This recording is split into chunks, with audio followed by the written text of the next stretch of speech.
Hey friends, I hope you're having an amazing day. And if you're not, I'm going to make it amazing for you. Now I want to share with you a little process that I use when I do some creative visualization. Now creative visualization is simply taking an idea, a goal, or something you want to achieve, and imagining, visualizing that you already are in possession of that experience, that amount of money, that home, that car, that relationship, that body that you might want. And here's a simple way to do it. There are a variety of different ways to do creative visualization, but when I do it in one of two ways. The first way is called in the first person, meaning I'm visualizing as me. The second way, I'm still visualizing as me, but I do it in the third person, which means I'm actually seeing myself in the experience. Now, in either case, if you do it in first person or third person, what I want you to do is pay attention to the details. What do I mean by that? So let's say you want to own a new car that you don't yet have. I want you to imagine, either in first person or seeing yourself driving that new car or feeling yourself driving that new car. But what I want you to do that might be a little bit different is I want you to close your eyes and I want you to experience the little details associated with driving that car.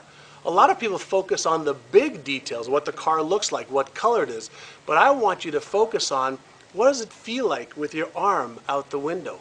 What does it feel like to have your friends watch you or look at you driving up, to their home? What does it feel like to hold the steering wheel? What does it feel like to sit in this brand new car? What's the smell like? What are the sounds? What is it that you see, as you're driving or seeing yourself driving? Focus on all the little things. And some people tell me that they can't visualize or they have a hard time visualizing.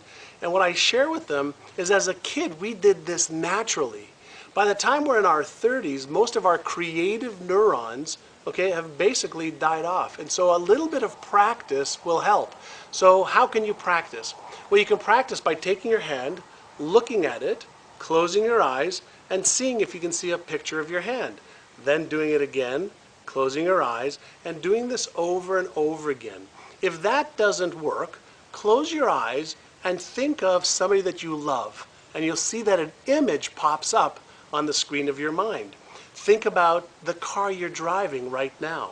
Think about the bedroom that you're sleeping in right now.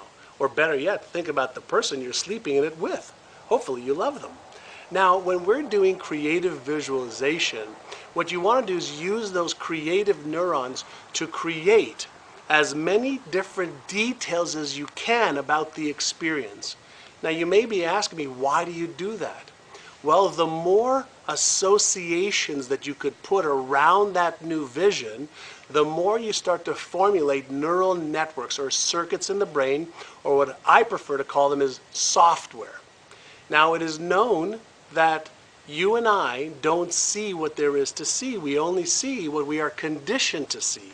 And so when you could start to do creative visualization and you start to see yourself in that new car, in that new relationship, having the money that you want to have, the physique that you want to have, whatever it is that you want, and you can start repeating that over and over and over again with all the little details, you now start to create a little roadmap, neurological roadmap, that over a period of a week, 3 weeks, 6 weeks, 12 weeks, you create these new patterns in your brain.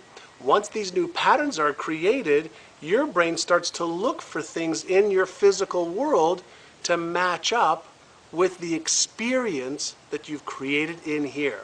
So the old adage or the old saying that I'll believe it when I see it is wrong. It's when you believe it, that's when you'll see it. Or I'll see it when I believe it is what some people think. So you have to see it in here first. And the more detail you have and the more specific you are, the more you're going to create these patterns in the brain, and then the more your brain's going to work on making that a reality for you. I hope you've enjoyed this little tidbit, and remember, it's always my joy to help you achieve the success you want to achieve in your life.